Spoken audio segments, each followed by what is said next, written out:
നമസ്തേ. വിഷുക്കണി കണ്ടുണരുന്ന മേടമാസ പുലരികൾ രത്നം പോലെ തിളക്കമുള്ളതും സന്തോഷവും സമൃദ്ധിയും നിറഞ്ഞ നാളുകളാകട്ടെ. രത്നശാസ്ത്രയുടെ പുതിയൊരധ്യായത്തിലേക്ക് എല്ലാവരെയും സ്വാഗതം ചെയ്യുന്നു. കൂടെയുള്ളത് ഉണ്ണികൃഷ്ണൻ ശിവാസ്. രത്നശാസ്ത്രത്തിലേക്ക് സ്വാഗതം സാർ. നമസ്കാരം. നമസ്തേ. നമുക്ക് പ്രേക്ഷകർക്ക് കൊടുക്കാനുള്ള ഒരു വിഷു ആശംസകളാണ്. വിഷു എന്ന് പറഞ്ഞാൽ കേരളത്തെ സംബന്ധിച്ചിടത്തോളം ഒരു കാർഷിക ഉത്സവം കൂടെയാണ്. രാവും പകലും തുല്യമായിട്ട് വരുന്ന ദിവസമാണ് വിഷു. വിഷു ഫലമെന്ന് പറയാറുണ്ട്. കാരണം ഇനി ഒരു വർഷത്തെ ഫലം വിഷുവിനെ ആശ്രയിച്ചിരിക്കും. വിഷുഫലമെന്ന് പറയും അതിന്. ഇനി വരുന്ന ഒരു കൊല്ലക്കാലം എങ്ങനെ പോകുന്നു എന്നൊക്കെ ചിന്തിക്കുന്ന ആൾക്കാരും ഉണ്ട്. അപ്പോൾ എല്ലാവർക്കും ഈ വിഷു ഒരു നല്ല ഫലത്തെ നൽകട്ടെ. ഈ ഒരു വർഷക്കാലം, വിഷു മുതൽ അടുത്ത ഒരു വർഷക്കാലം ഏറ്റവും സന്തോഷവും ഐശ്വര്യവും സമാധാനവും സമ്പൽ സമൃദ്ധിയും ഉണ്ടാകട്ടെ എന്ന് ആദ്യമായിട്ട് ആശംസിച്ചുകൊള്ളട്ടെ. എനിക്ക് തോന്നുന്നു എല്ലാം കൊണ്ടും നല്ലൊരു ആഘോഷങ്ങളുടെ ഒരു സമയത്തിലേക്കാണ് നമ്മൾ നടക്കുന്നത്. ഗുരുവായൂർ പോലുള്ള ശ്രീകൃഷ്ണ സ്വാമി ക്ഷേത്രങ്ങളിലൊക്കെ ഇത് വളരെ ഭംഗിയായിട്ട് വളരെ വളരെ വിശേഷമായിട്ട് തന്നെ വിഷുക്കണിയും കുട്ടികൾക്കാണ് ഏറ്റവും സന്തോഷം. അവർക്ക് വിഷുക്കൈ നീട്ടം കിട്ടും. സ്കൂളുകളൊക്കെ എക്സാമൊക്കെ കഴിഞ്ഞ് വെക്കേഷൻ കാലഘട്ടമാണ്. സൂര്യൻ ഉച്ചസ്ഥിതിയിലേക്ക് കയറുന്നു. അതാണ് വിഷുവിൻ്റെ ഒരു പ്രത്യേകത. മേടമാസം. എനിക്ക് തോന്നുന്നു നമ്മൾ മുമ്പുള്ള എപ്പിസോഡുകളിലും നമ്മൾ ചർച്ച ചെയ്തുകൊണ്ടിരുന്നത് മേടലഗ്നത്തെക്കുറിച്ചും മേടലഗ്നത്തിൽ ജനിച്ചിട്ടുള്ള ആൾക്കാരുടെ പ്രത്യേകതകളും മേടലഗ്നത്തിൻ്റെ അധിപനായ ചൊവ്വയുടെ പ്രത്യേകതകളെ കുറിച്ചാണ് നമ്മൾ പറഞ്ഞുകൊണ്ടിരുന്നത്. സംസാരിച്ചത് മേടമാസം എന്ന് പറയുമ്പോൾ സൂര്യൻ ഉച്ചത്തിൽ വന്നു. സൂര്യൻ ഉച്ചത്തിൽ വന്നാലത്തെ സ്ഥിതി എന്താണ്? ചൂടാണ്. ഏറ്റവും ചൂടുള്ള മാസമാണ്. പിന്നെ മേടം 1 മുതൽ നടക്കുന്ന മിക്കവാറും ഉള്ള ദേവീക്ഷേത്രങ്ങളിലെല്ലാം തന്നെ കൊടിയേറുന്ന സമയമാണ്, ഉത്സവമാണ്. 10-ാമതയും മേടം മുതൽ മേടം 10 വരെയുള്ള സമയത്ത് ഉള്ള ജനനം തന്നെ വളരെ വിശേഷമായിട്ടാണ് കാണപ്പെടുന്നത്. ഒരു നല്ല മാസമാണ്. സൂര്യൻ എക്സോൾട്ടഡായിട്ട് ഈ മാസങ്ങളിൽ ജനിക്കുന്ന മേടമാസം ജനിക്കുന്ന കുട്ടികൾക്ക് അവർക്ക് പ്രത്യേകതയുണ്ട്. കാരണം വെച്ചാൽ സൂര്യൻ ഉച്ചത്തിലാണ്. സൽകീർത്തിയും സമ്പത്തും ഐശ്വര്യവും പ്രശസ്തിയും എക്സ്പോഷറും ഒക്കെ തരുന്ന പ്ലാനറ്റ് സൂര്യൻ ഉച്ചത്തിലാണല്ലോ. അപ്പോൾ ആ മാസം ജനിക്കുന്ന കുട്ടികൾക്കും ഐശ്വര്യമാണ്, ആ ഒരു പ്രത്യേകതകൾ ലഭിക്കും. എനിക്കും നമ്മൾ ഈ മേടമാസത്തിൽ മേടലഗ്നത്തിൽ ലഗ്നാധിപനായ ആ ഒരു ചൊവ്വയുടെ ഗുണഗണങ്ങൾ അല്ലെങ്കിൽ അതിൻ്റെ പ്രത്യേകതകൾ എങ്ങനെയാണ് ഓരോ വ്യക്തികളെയും ഇൻഫ്ലുവൻസ് ചെയ്യുന്നതെന്ന് സാറ് പറഞ്ഞു. അപ്പോൾ അത് നല്ലൊരു പൊസിഷനിലാണ് നിൽക്കുന്നതെങ്കിൽ ആള് ഏത് മേഖലയിലാണെങ്കിലും ആളുടേതായിട്ടുള്ളൊരു കയ്യൊപ്പ് പതിപ്പിച്ച് 4 പേർ അറിയുന്ന ഒരു ലീഡർഷിപ്പ് ക്വാളിറ്റിയിലേക്കൊക്കെ വരുന്ന ഒരു വ്യക്തിത്വമായിട്ട് മാറാനുള്ള സാധ്യതയുണ്ടെന്ന് സാറ് പറഞ്ഞു. തീർച്ചയായിട്ടും. ഇത് നമ്മൾ ഈ മേടലഗ്നക്കാർക്ക് അല്ലെങ്കിൽ എപ്പോഴാണ് ഈ ഒരു ചൊവ്വ, ഈ ലഗ്നാധിപൻ എപ്പോഴാണ് ഒരു അപകടകാരിയായിട്ട് മാറുന്നത്, അല്ലെങ്കിൽ നമ്മൾ ശ്രദ്ധിക്കേണ്ടത് എപ്പോഴാണ്? ചൊവ്വയുടെ ദശാകാലങ്ങളിൽ ചൊവ്വ നല്ല പൊസിഷനിൽ, എക്സോൾട്ടഡ് ആയിട്ടുള്ള പൊസിഷനിൽ സ്വക്ഷേത്രം മേടത്തിൽ തന്നെ ചൊവ്വ നിൽക്കുന്നു. ലഗ്നാധിപൻ ലഗ്നത്തിൽ തന്നെ നിൽക്കുന്നത് വളരെ സവിശേഷതയാണ്. അത് ആ ശരീരത്തിനുമുള്ള ഭംഗി, അതുപോലെ ആൾക്ക് ഊർജ്ജസ്വലത, എല്ലാ രംഗത്ത് എത്ര വയസ്സാണല്ലോ ആൾ ആക്റ്റീവായിരിക്കും. മനസ്സിലായല്ലേ? ഇപ്പോൾ കർമ്മരംഗത്ത് എക്സോൾട്ടഡ് ആയിട്ട് നിന്നാൽ ചൊവ്വ വളരെ നല്ല ഗുണം ചെയ്യും. 10th ഹൗസിൽ 10th ഹൗസ് മേടത്തിൻ്റെ 10th ഹൗസ് മകരം, അത് ചൊവ്വയുടെ ഉച്ചരാശിയും കൂടെ ആയതുകൊണ്ട് തൊഴിൽ മേഖല തന്നെ വളരെ പവർഫുള്ളായിരിക്കും. അതുപോലെ ലാൻഡ് പ്രോപ്പർട്ടിയുടെ ആളാണ് ചൊവ്വ. ഭൂമികാരകത്വമാണ് ചൊവ്വ. അപ്പോൾ ഭൂമി, അങ്ങനെയുള്ളവർക്ക് ഭൂമി ഉണ്ടാകും. ലാൻഡും പ്രോപ്പർട്ടി, ആൻസെസ്ട്രൽ പ്രോപ്പർട്ടിയോ അല്ലെങ്കിൽ സ്വന്തം അധ്വാനം കൊണ്ടും പ്രോപ്പർട്ടികൾ വന്നു ചേരും.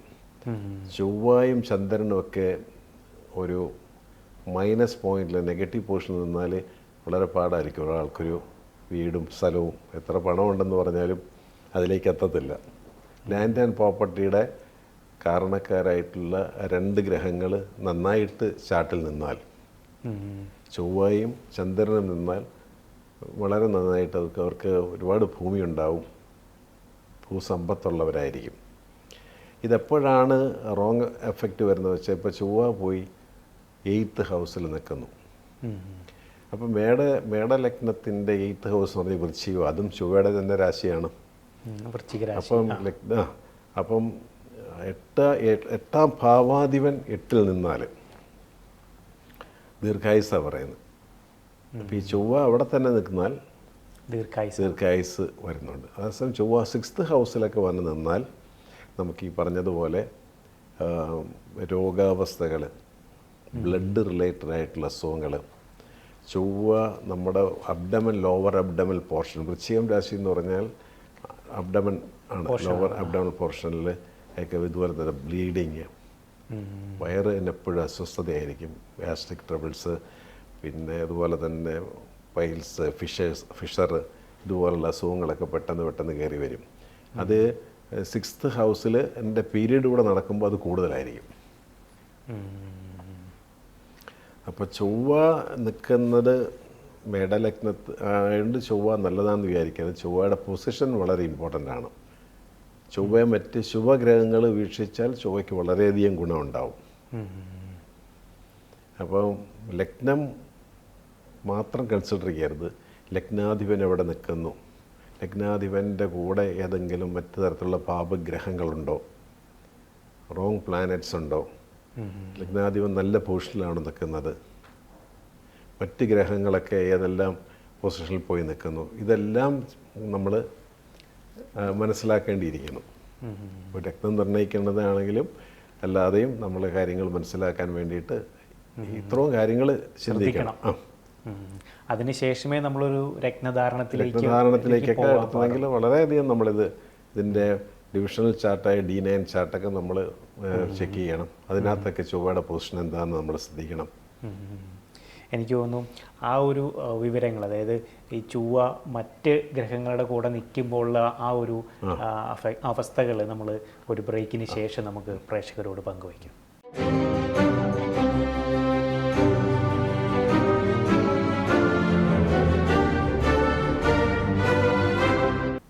Welcome back to Ratnashastram. നമ്മൾ പറഞ്ഞു വന്നിരുന്നത് ലഗ്നാധിപനായ ചൊവ്വ മറ്റ് ഗ്രഹങ്ങളുടെ കൂടെ നിൽക്കുമ്പോഴുള്ള ആ ഒരു കാര്യങ്ങളെക്കുറിച്ചാണ് നമ്മൾ പറഞ്ഞു വന്നിരുന്നത്. അതേപോലെ തന്നെ സാറ് പറയുകയുണ്ടായി, ഈ മേടം രാശി എന്ന് പറയുന്നത് കാലപുരുഷൻ്റെ ശിരസ്സാണ്. അതെ. അപ്പോൾ നമ്മൾ ഈ ചൊവ്വ ഒരു അപകടകാരിയായി മാറുന്നത് നമ്മൾ എന്താണ് ആ ഒരു ടൈമിൽ നമ്മൾ ശ്രദ്ധിക്കുന്നത്? അല്ല, ചൊവ്വ മേടം രാശി എന്ന് പറയുന്നത് ശിരസ്സാണ്. അപ്പം ഇവിടെ നമുക്ക് ഒരു കാര്യം ശ്രദ്ധിക്കേണ്ടത്, ശനിയുടെ ഒരു ഡെബിലിറ്റേഷൻ സംഭവിക്കുന്ന രാശി ഇതാണ്. മേടം രാശിയിൽ ശനി നീചത്തിലാണ് നിൽക്കുന്നത്.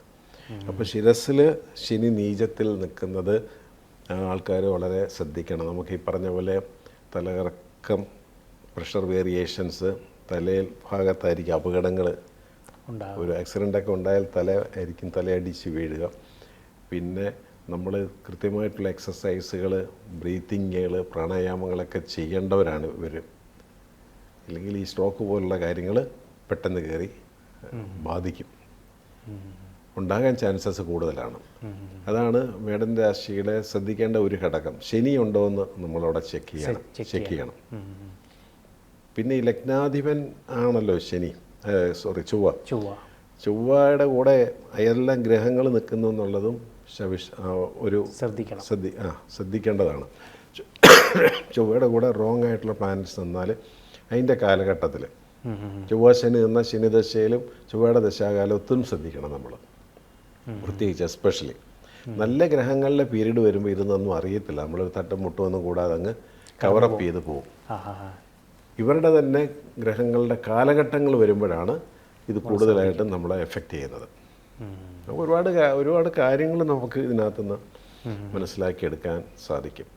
ചൊവ്വയും ചന്ദ്രനും തമ്മിൽ നല്ലൊരു ബന്ധമുള്ള വളരെ ഫ്രണ്ട്ലി പ്ലാനറ്റ്സുമാണ്. അപ്പം മേടലഗ്നത്തിൻ്റെ 4th ഹൗസ് എന്ന് പറയുന്നത് ചന്ദ്രനാണ്. ഈ ചന്ദ്രൻ എന്ന് പറയുന്നത് അമ്മയാണ്, മാതാവാണ്, വീടാണ്, ഒരുപാട് കാര്യങ്ങളുണ്ട്. ഒരുപാട് നമ്മുടെ നൊസ്റ്റാൾജിക് ഫീലിങ്സ് ഒക്കെ തരുന്നത് ചന്ദ്രനാണ്. ഈ ചന്ദ്രൻ ഈ മേടലഗ്നത്തിൻ്റെ 7th ഹൗസിൽ ഈ ലഗ്നാധിപൻ ചൊവ്വയുടെ കൂടെയാണ് നിൽക്കുന്നതെങ്കിൽ ശ്രദ്ധിച്ച് മനസ്സിലാക്കണേ. മേടലഗ്നം, ലഗ്നത്തിൻ്റെ അധിപൻ ചൊവ്വ പോയി 7th ഹൗസ് തുലാം രാശിയിൽ നിൽക്കുന്നു. 4th ഹൗസിൻ്റെ അധിപൻ ചന്ദ്രൻ വന്ന് ഈ 7th ഹൗസിൽ വന്ന് നിന്നാൽ ഈ വ്യക്തി, ഇയാൾ അല്ലെങ്കിൽ ഈ കുട്ടി മാതാവിനൊപ്പമായിരിക്കും നിൽക്കുന്നത് കൂടുതലും. അമ്മയുടെ കൂടെ ആയിരിക്കും. ലഗ്നാധിപൻ ആര്? എൻ്റെ ലഗ്നാധിപൻ ചൊവ്വയാണ്. അതിൻ്റെ മാതൃസ്ഥാനം പോയി നിൽക്കുന്നത് ലഗ്നാധിപൻ്റെ കൂടെയാണ് നിൽക്കുന്നത്. അപ്പോൾ ഏഴിൽ നിൽക്കുന്ന ചൊവ്വയും ചന്ദ്രനും തമ്മിൽ കൺജക്ഷൻ വന്നാൽ ഒരേറിയ പങ്കും അല്ലെങ്കിൽ കുട്ടിക്കാലം അമ്മയുടെ കൂടെ തന്നെ ആയിരിക്കും ആൾ നിൽക്കുന്നത്. അങ്ങനെ നമുക്ക് പല കാര്യങ്ങളും മറിച്ചും ചിന്തിക്കാം. ഈ ലഗ്നത്തിലാണ് ഈ ചന്ദ്രൻ നിൽക്കുന്നതെങ്കിൽ, മറ്റേത് 7th ഹൗസിലാണ് നിൽക്കുന്നത്. ഈ ലഗ്നത്തിൽ ചൊവ്വയോടൊപ്പമാണ് ചന്ദ്രൻ നിൽക്കുന്നതെങ്കിൽ നമ്മളൊപ്പമായിരിക്കും അമ്മ നിൽക്കുന്നത്, അമ്മ വസിക്കുന്നത്. ഒരു കാലം കഴിയുമ്പോഴേ അപ്പോൾ അമ്മ നമ്മുടെ കൂടെ ആയിരിക്കും നിൽക്കുന്നത്, ഈ ലഗ്നാധിപൻ്റെ കൂടെ ആയിരിക്കും അമ്മ നിൽക്കുന്നത്. മറിച്ചാണ് 7th ഹൗസിലാണ് പോയി നിൽക്കുന്നതെങ്കിൽ അമ്മയുടെ കൂടെ ആയിരിക്കും നമ്മൾ നിൽക്കുന്നത്. ഇങ്ങനെ ഉള്ള പല കാര്യങ്ങളും നമുക്ക് ചിന്തിക്കാം. ഇതുപോലെ സാറ്റർ കുറച്ച് മജോറിറ്റി പീരീഡിലാണ് പറയുന്നത് കേട്ടോ. മേജർ കാലഘട്ടം, എല്ലാ കാലവും എന്നല്ല, മേജർ കാലഘട്ടങ്ങളിൽ ആയിരിക്കും ഇത് സംഭവിക്കുന്നത്. ഇപ്പോൾ വെളിയിലൊക്കെ ഉള്ള, വിദേശത്തൊക്കെ ഉള്ള ആൾക്കാർ വളരെ കാലങ്ങൾക്ക് ശേഷം ഇപ്പോൾ ഈ ചൊവ്വയുടെ ഒരു പീരീഡ് അല്ലെങ്കിൽ ചന്ദ്രൻ്റെ പീരീഡ് തുടങ്ങി മേടലഗ്നത്തിൽ ചൊവ്വയുടെ കൂടെ തന്നെ ചന്ദ്രൻ നിൽക്കുന്ന ആ കാലഘട്ടത്തിലേക്ക് അമ്മ എന്ന കുറച്ച് കാലം ഒന്നും കൊണ്ടുവന്നിവിടെ കൂടെ നിർത്തുന്നത്, താമസിപ്പിക്കാം എന്ന് നമ്മൾ ചിന്തിക്കുന്നു വരുന്നത്. നമ്മൾ ശ്രദ്ധിച്ച പടി നമ്മൾ ഈ ഒരു സബ്ജക്റ്റ് കൈകാര്യം ചെയ്യുന്നതുകൊണ്ട് നമ്മളത് നോക്കുന്നു, അല്ലാതെ ഇത് എപ്പോഴും നോക്കേണ്ട കാര്യമൊന്നുമില്ല. എന്നാലും നമുക്ക് മനസ്സിലാക്കിയെടുക്കാൻ പറ്റും. അപ്പം ഗ്രഹങ്ങളുടെ ഇൻഫ്ലുവൻസ് എല്ലാ തുറകളിലും ഉണ്ട് എന്നുള്ളതാണ് അതിൻ്റെ സത്യം. എല്ലാ തുറകളിലും ഉണ്ട്. ഇപ്പം സാറ് പറഞ്ഞ പ്രകാരമാണെങ്കിൽ ഒരാളുടെ ചാർട്ട് നമ്മൾ അനലൈസ് ചെയ്യുമ്പം അതിൽ പല കാര്യങ്ങളും നമ്മൾ കണ്ടുപിടിക്കാറുണ്ട്. എന്നിരുന്നാൽ പോലും ഈ ലഗ്നത്തിൻ്റെ അല്ലെങ്കിൽ ലഗ്നാധിപൻ്റെ ഒരു റോളെന്ന് പറയുന്നത് അത് വളരെ പ്രാധാന്യമുള്ളത് തന്നെയാണ്. വളരെ പ്രാധാന്യം, എല്ലാ പൊസിഷൻസും പ്രാധാന്യമാണ്. എന്നാലും ലഗ്നാധിപൻ ഒരാളുടെ ചാർട്ട് ഫസ്റ്റിലേ വന്നാൽ നമ്മൾ ലഗ്നം എവിടെയാണ് നിൽക്കുന്നത്, ലഗ്നാധിപൻ്റെ സവിശേഷം. ലഗ്നാധിപൻ പോയി 6th ഹൗസിൽ നിന്നാൽ എപ്പോഴും എന്തെങ്കിലും അസുഖം കാണും. ഇത് ചെറുപ്പത്തിലായിരിക്കണമെന്നില്ല. ഇപ്പോൾ ഒരു 40 വയസ്സൊക്കെ കഴിഞ്ഞിട്ട് വരുന്ന കാലഘട്ടത്തിലായിരിക്കും നമ്മളുടെ ഇമ്മ്യൂണിറ്റി എല്ലാം കുറഞ്ഞ് വരുന്ന സമയങ്ങളിലാണ് ഈ അസുഖം കയറി. ചെറുപ്പത്തിൽ തന്നെ ഡയബറ്റിക് ഒക്കെ വരുന്ന ആൾക്കാരില്ലേ. അതേപോലെ ഇത് പോയി 8th ഹൗസിലാണെങ്കിൽ അപകട ചാൻസാണ് കൂടുതൽ വരിക. 8th ഹൗസ് എപ്പോഴും അപകടങ്ങൾ ഉണ്ടാക്കുന്ന കാര്യങ്ങളായിരിക്കും. ലഗ്നാധിപൻ തന്നെ 8th ഹൗസ് നിന്നാൽ ആൾക്ക് തന്നെ ഒരു നിഗൂഢത കാണും. മൊത്തത്തിലൊരു രഹസ്യ സ്വഭാവം, രഹസ്യ സ്വഭാവം വെച്ച് പുലർത്തുന്ന ആളായിരിക്കും. കാരണം 8th ഹൗസ് അങ്ങനത്തെ ഒരു ഹിഡൻ ആയിട്ടുള്ള ഹൗസാണ്. 8th ഹൗസാണ് നമ്മൾ മൈനിങ് ഒക്കെ ശരിക്കും 8th ഹൗസിനെ ചെക്ക് ചെയ്താൽ മനസ്സിലാക്കാൻ പറ്റും. മൈനിങ്ങുമായിട്ട് ബന്ധപ്പെട്ട ആൾക്കാർ, ബന്ധമായിട്ടുള്ള ജോലികൾ, ഇതെല്ലാം നമുക്ക് ഒരു ഹിഡൻ ആയിട്ടുള്ള സംഗതികൾ നമ്മൾ പുറത്ത് കൊണ്ടുവരുന്ന ഒരു വ്യക്തിയാണ്. അപ്പോൾ ഒരു ലഗ്നാധിപൻ തന്നെ പോയി നിന്നാൽ ഒരുപാട് രഹസ്യ സ്വഭാവങ്ങൾ കാണും. മനസ്സിലായില്ലേ? അല്ലെങ്കിൽ പല രഹസ്യങ്ങളും സൂക്ഷിച്ച് മനസ്സിൽ വെക്കുന്ന ആളായിരിക്കും. അങ്ങനെയാണ് ഈ 8th ഹൗസിനെ കുറിച്ച് നമ്മൾ പറഞ്ഞത്. 6th ഹൗസ് രോഗമാണെങ്കിൽ 8th ഹൗസ് അപകടമാണ്. അപ്പോൾ ഈ ചൊവ്വ ലഗ്നാധിപൻ പോയി 12th ഹൗസിൽ നിൽക്കുകയാണെങ്കിൽ 12th ഹൗസ് ഇപ്പം മേടലഗ്നത്തെ കുറിച്ചാണ് നമ്മൾ സംസാരിക്കും. മേടലഗ്നത്തിൻ്റെ 12th ഹൗസ് എന്ന് പറഞ്ഞാൽ മീനം എന്ന് പറയുന്ന മീനം രാശി. മീനം ഒരു ജലരാശിയാണ്, ജലമാണ്, ജലത്തിലാണത് മുങ്ങിക്കിടക്കുന്നത്. മീൻ ഫിഷ് തന്നെയാണല്ലോ അതിൻ്റെ മീനത്തിൻ്റെ അതിൻ്റെ സിമ്പിൾ തന്നെ അതാണ്. അപ്പം വിദേശത്തായിരിക്കും ആൾ, വിദേശയോഗം അല്ലെങ്കിൽ വിദേശത്തായിരിക്കും, അല്ലെങ്കിൽ ജലവുമായിട്ട് ബന്ധപ്പെട്ട വർക്കുകൾ ചെയ്യുന്ന ആളായിരിക്കാം. മനസ്സിലായില്ലേ? ഓൾമോസ്റ്റ് ലഗ്നാധിപൻ 12th ഹൗസ് വിദേശത്തിന് കൂടുതലായിട്ട് പറയുന്നത്, പ്രത്യേകിച്ച് മേട ലഗ്നവും 12ൽ ചൊവ്വയും നിൽക്കുന്നത് അതിനെ സൂചിപ്പിക്കുന്നുണ്ട്. എനിക്ക് തോന്നുന്നു ഇത് വളരെ ഇൻട്രസ്റ്റിംഗ് ആയിട്ടുള്ള കാര്യങ്ങളാണ്. നമ്മളത് അത്രയും ഡീറ്റെയിൽ ആയിട്ട് നമ്മളതിലേക്ക് പോകണമെങ്കിൽ നമുക്ക് അതിൻ്റെ കാര്യങ്ങളും വ്യക്തമായിട്ട് മനസ്സിലാകുകയുള്ളൂ. എനിക്ക് തോന്നുന്നു നമുക്കൊരു ബ്രേക്കിന് ശേഷം തിരികെ വരാം.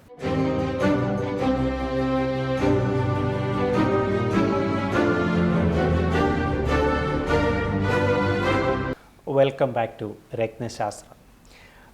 നമ്മൾ കഴിഞ്ഞ 1-2 എപ്പിസോഡുകളിൽ ചർച്ച ചെയ്ത് വന്ന കാര്യം മേടലഗ്നവും മേടലഗ്നത്തിൻ്റെ അധിപനായ ചൊവ്വയുടെ ഒരു പൊസിഷനും കാര്യങ്ങളാണ് നമ്മൾ സംസാരിച്ചു വന്നത്. എനിക്ക് തോന്നുന്നു ക്ലാസ് എടുക്കുന്ന പോലെ പോകുന്നുണ്ട്. നമ്മൾ ഓരോ ലഗ്നം, അത് ആ 12 സോഡിയാക് സൈനുകളിലേക്ക് വന്നു കഴിഞ്ഞാൽ എന്താണ് അതിൻ്റെ ഒരു എഫക്റ്റുകൾ അല്ലെങ്കിൽ എന്താണ് അനുഭവങ്ങൾ എന്നുള്ളതാണ് നമ്മൾ ചർച്ച ചെയ്ത് വന്നിരുന്നത്. അപ്പം സാറ് പറഞ്ഞു ചൊവ്വ സൂര്യൻ്റെ കൂടെ വന്നാൽ ഉണ്ടാവുന്ന ആ ഒരു പോസിറ്റീവായിട്ടുള്ള കാര്യങ്ങൾ, അല്ലെങ്കിൽ അതിന് വരാം സൂര്യൻ കുറച്ച് വീക്കായാണെങ്കിൽ എന്താണ് സംഭവിക്കുന്ന കാര്യങ്ങൾ പറഞ്ഞു. ഇപ്പം ചന്ദ്രൻ്റെ കൂടെ നിന്നാൽ എന്തായിരിക്കും ഉണ്ടാകുക എന്നുള്ളത് പറഞ്ഞു. ചന്ദ്രൻ്റെ കൂടെ നിന്നാൽ ആ മാതാവുമായിട്ടുള്ള ബന്ധത്തിലേക്ക്, സൂര്യനായിട്ടാണ് ബന്ധമെങ്കിൽ ലഗ്നത്തിൻ്റെ ബന്ധമെങ്കിൽ അച്ഛനുമായിട്ടായിരിക്കും കൂടുതൽ സമയങ്ങളും സ്പെൻഡ് ചെയ്യുന്ന ആൾ. അല്ലെങ്കിൽ അച്ഛൻ്റെ ഒരു സപ്പോർട്ട് എപ്പോഴും കാണും. ലഗ്നത്തിന് സപ്പോർട്ട് കാണും അച്ഛൻ്റെ. അപ്പം അങ്ങനെ ഈ അത്രയും ഡെപ്തിൽ നമ്മുടെ ആചാര്യന്മാർ ഈ ശാസ്ത്രം കൊണ്ടുവന്നിരിക്കുന്നു. ഇപ്പം ഈ മേടലഗ്നക്കാർക്ക് സാറ് പറഞ്ഞു മേടലഗ്നക്കാരുടെ അധിപൻ ചൊവ്വയാണ്. ഇവർക്കെല്ലാം ഈ ചൊവ്വയുടെ ദശാകാലങ്ങൾ നല്ലതായിരിക്കുമോ? ഇല്ല, ആയിരിക്കണമെന്നില്ല. ഇപ്പോൾ 6th ഹൗസിലുള്ള ചൊവ്വയാണെങ്കിൽ ലഗ്നാധിപൻ പോയി 6th ഹൗസിലാണ് നിൽക്കുന്നത്. അതിൻ്റെ കൂടെ വേറെ റോങ് കൺജക്ഷൻസ് വല്ലതും വന്ന് ശനിയോ രാഹുവോ അങ്ങനെയുള്ള പ്ലാനറ്റിൻ്റെ കൺജക്ഷനും കൂടെ വന്നു കഴിഞ്ഞാൽ ഒരുപാട് ദോഷമായിരിക്കും ആ കാലഘട്ടം, ആ ദശാകാലം ഒരുപാട് ഇപ്പം എന്താ ശുക്രനും ചൊവ്വയും കൂടെ 6th ഹൗസിൽ നിന്നെന്ന് വിചാരിക്കുക. അപ്പോൾ നമുക്ക് സംഭവിക്കാൻ പോകുന്നതെന്ന് വെച്ചാൽ ഈ ശുക്രൻ നമുക്ക് ഫാമിലി റിലേഷൻസും കാര്യങ്ങളുമൊക്കെയാണ്.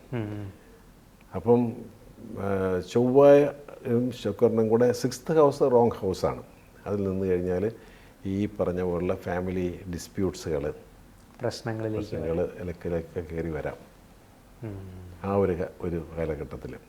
6th ഹൗസിൽ ചൊവ്വയുടെ കൂടെ ചന്ദ്രൻ നിൽക്കുകയെന്ന് വിചാരിക്കുകയാണ്. ലാൻഡ് പ്രോപ്പർട്ടി സംബന്ധിച്ചിട്ട് ഒക്കെ ചില വിഷയങ്ങൾ കയറി വരാം. അല്ലെ മാതൃന് ഗുണമില്ലാത്തൊരു പീരീഡിലേക്ക് വരാം. അപ്പം ഇതാണ് ഓരോ ഗ്രഹങ്ങളും നമുക്ക് മേടലഗ്നത്തെക്കുറിച്ച് തന്നെ നമുക്ക് ഒരുപാട് എപ്പിസോഡുകൾ നമുക്ക് വേണം സംസാരിക്കാൻ പറ്റും. മനസ്സിലായില്ലേ? അപ്പം നമ്മൾ ചുരുങ്ങിയ വാക്കിൽ പോയിന്റ് മാത്രമേ ഇപ്പം സംസാരിക്കുന്നുള്ളൂ. അതിനൊരു മറുവശങ്ങളും ഉണ്ട്.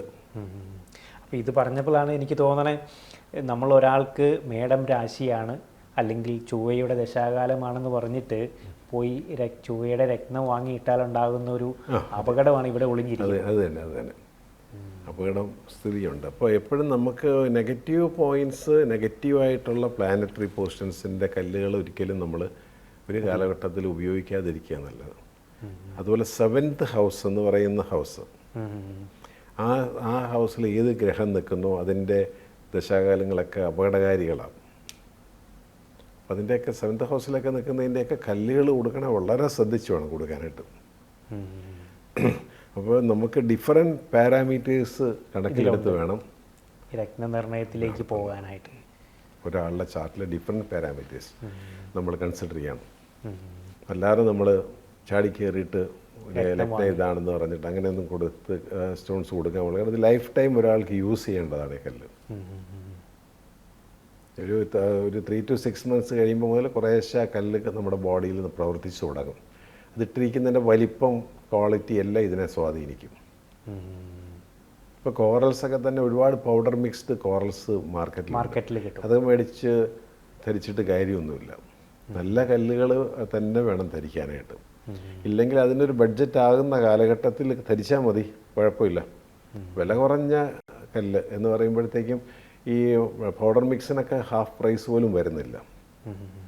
അതിലേക്ക് പോകാതെ പോകുമ്പം അത് കൃത്യമായിട്ട് നമുക്ക് അതായത് അതിൻ്റെ ആ അളവിലും തൂക്കത്തിലും കൃത്യമായിട്ട് നല്ല രത്നങ്ങൾ യൂസ് ചെയ്യുക. അങ്ങനെയാണെങ്കിൽ നമുക്കൊരു ലോങ് റണ്ണിൽ അത് ഗുണം ചെയ്യും. ഒന്നും ഷോർട്ട് സ്പാനിലല്ല നിൽക്കുന്നത്.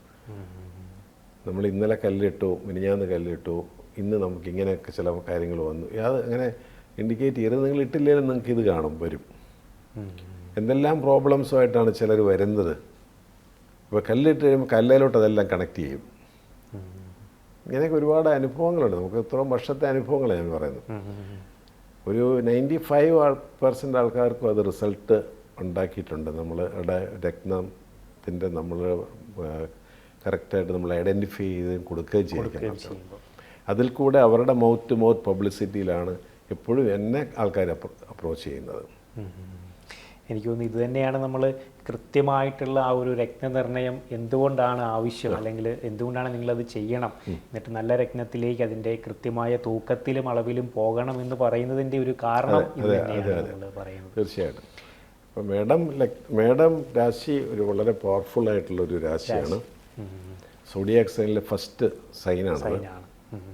സോഡിയാക് സൈനിൽ അതിൽ നമുക്ക് ചൊവ്വ, സൂര്യൻ, പിന്നെ അതിൻ്റെ ഒരു മൈനസ് പോയിന്റ് നിൽക്കുന്നത് ശനി. ഇത്രയും ഗ്രഹങ്ങളാണ് ഇതിനകത്ത് ഒരു പെട്ടെന്ന് നമ്മൾ കണ്ടു നോക്കി മനസ്സിലാക്കാവുന്നു. ഇപ്പോൾ സൂര്യനൊക്കെ എക്സോൾട്ടഡ് ആയിട്ട് തന്നെ വളരെ എക്സോൾഷൻ സംഭവിച്ച് നിൽക്കുന്ന, ഉച്ചസ്ഥിതിയിൽ നിൽക്കുന്ന ഒരു റൂളറെ പോലെ തന്നെ ആയിരിക്കും. ഞാനൊരു ചാർട്ടിൽ ഞാൻ ചുമ്മാ ഒരു ക്യൂരിയോസിറ്റി കൊണ്ട് നമ്മളെ പഠനത്തിൻ്റെ ഭാഗമായിട്ട് ഞാൻ അത് പറയാമെന്ന് എനിക്കറിയത്തില്ല. അക്ഷത നാരായണ മൂർത്തി അറിയാമല്ലോ, ഋഷിക് സുനൻ, അതെ എല്ലാവർക്കും അറിയാം.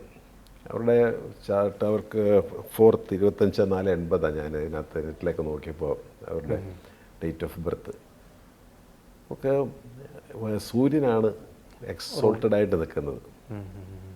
ആ ഒരു എക്സ്പോഷർ അവർക്ക് കൊടുത്തിട്ടിരിക്കുന്നത്. ഇപ്പോൾ സൂര്യൻ പിതാവാണ്, അച്ഛൻ്റെ ആ ഒരു ഇത് വന്നിട്ടുണ്ട്. അമ്മയുടെ ഉണ്ട്, എങ്കിലും അച്ഛൻ്റെ അത് പ്രൊമനൻ്റായിട്ട് നിൽക്കുന്നു. വളരെ ഒരു ഫസ്റ്റ് ലേഡി അല്ലേ? അതെ. അപ്പോൾ അത് വലിയൊരു കാര്യമാണ്. ഞാൻ ഇപ്പോൾ ഇങ്ങനെ ഒരു ക്യൂരിയോസിറ്റിയിൽ ഞാനത് പങ്കിട്ടെന്ന് മാത്രമേ ഉള്ളൂ. അങ്ങനെ പല വളരെ ലൈം ലൈറ്റ് നിൽക്കുന്ന പല ആൾക്കാർക്കും സൂര്യൻ വളരെ പ്രോമിനൻ്റ് ആയിരിക്കും. കാരണം കീർത്തി കൊണ്ടുവരുന്ന ഒരു ആൾ കൂടിയാണ് സൂര്യൻ. എനിക്ക് തോന്നുന്നു നമ്മുടെ ഈ ഒരു എപ്പിസോഡും ഇതിന് മുമ്പുള്ള എപ്പിസോഡുകളും മേഡം രാശിയെക്കുറിച്ചാണ് നമ്മൾ കൂടുതലായിട്ട് ചർച്ച ചെയ്തത്. അപ്പം വരുന്ന എപ്പിസോഡുകളിൽ, ഇനിയുള്ള എപ്പിസോഡുകളിൽ നമുക്ക് അടുത്ത ഇടവം രാശിയെക്കുറിച്ചും അതിൻ്റെ പ്രത്യേകതകളെക്കുറിച്ചും നമുക്ക് പ്രേക്ഷകരായിട്ട് പങ്കുവയ്ക്കാം. ഇന്നത്തെ എപ്പിസോഡ് നമുക്ക് വൈൻഡപ്പ് ചെയ്യാനായിട്ടുള്ള സമയമായി. നമസ്തേ. ഒരിക്കൽ കൂടെ എല്ലാവർക്കും വിഷു ആശംസകൾ നേർന്നുകൊള്ളുന്നു.